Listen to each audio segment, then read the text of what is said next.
Bakit kailangan nyong magpa-test agad after cheating? Halimbawa, umamin sa inyo ang inyong jowa o asawa o kalibin partner. Or kaya ay nadiskubre nyo o nahuli nyo yung jowa nyo, yung live-in partner nyo o yung asawa nyo. ASAP, kailangan nyong magpa-check. Kailangan nyo agad magpa-test. Kailangan nyo agad pumunta sa infectious disease doctor.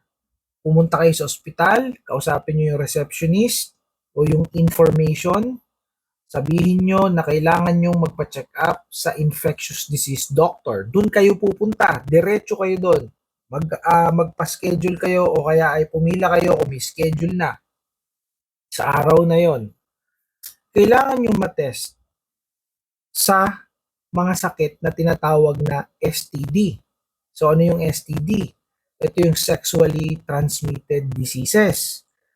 It is also known as STI or sexually transmitted infections. So these are the following examples of these diseases. Una, HIV or human immunodeficiency virus, also known as AIDS pag lumala. So pag lumala siya, ang tawag na is AIDS. Ang ibig sabihin ng AIDS ay acquired immunodeficiency syndrome. Winawasak nito o pinabababa ang immune system ninyo hanggang mamatay ang isang tao dahil sa mga infeksyon na papasok sa kanyang katawan. Ang tawag doon ay opportunistic infections. Hindi AIDS or HIV ang pumapatay mismo sa pasyente.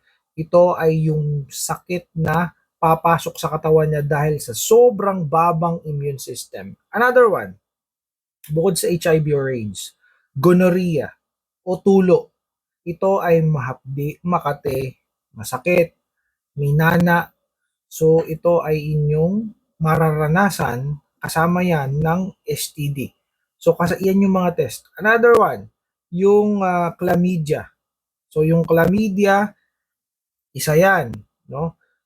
Meron pang isa yung herpes, ano pa ba? Hepatitis B, candidiasis or candidiasis, no? So, ang dami. So, pag pumasok kayo dun sa clinic at narinig ng doktor yung istorya nyo from the beginning at may narinig siyang word na cheating, betrayal, pagtataksil, alam na agad yun ng doktor. Gets na niya agad yung pop-up na sa kanya yung mga listahan ng mga test na ibibigay sa inyo at instructions. Alam niya agad yan dahil sa sobrang daming pasyente na nagpunta sa kanya na ganyang situation, alam na niya yung gagawin niya. So, this is prevention. Prevention is better than cure. I'm not saying na may sakit kayo.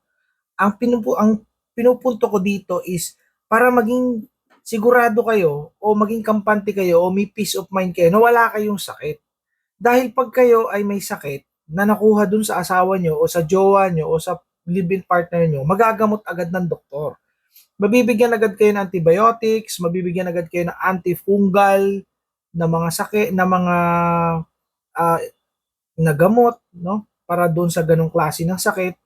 So treatment sa madaling salita, early treatment dahil meron kayong early diagnosis. Yun yung point. Hindi ko kayo tinatakot. I'm just raising awareness here that it must be done after that. Okay? So, para meron kayo ng peace of mind, magpa-test kayo. Okay? So, this is Nurse Ultimatum again. See you in my next vlog. Bye for now.